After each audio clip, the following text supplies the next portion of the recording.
โอ้เนาะในสมัยแต่โบราณยังมีเหตุการณ์เกิดที่บ้านตาทอง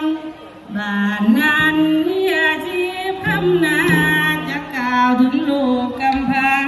ที่ชื่อว่าเจ้าทองเดือนหกฝนตกน้ำนองจะกล่าวถึงเจ้าทองว่าไว้ไปไทยนาเจ้าทองทำนา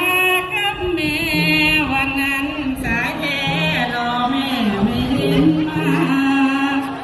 เจ้าทองหิวข้าวจนทลายหิวจนเจ็บใจทั้งคนทั้งไทยนาจะกล่าวถึงเมียน้องเจ้าทองเจ้าน้อยเป็นลูก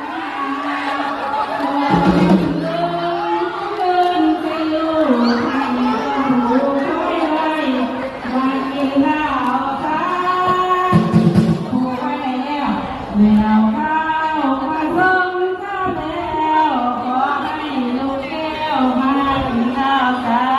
บามีเทวอนของทันทิมตามากินข้าวลูกหลานแมว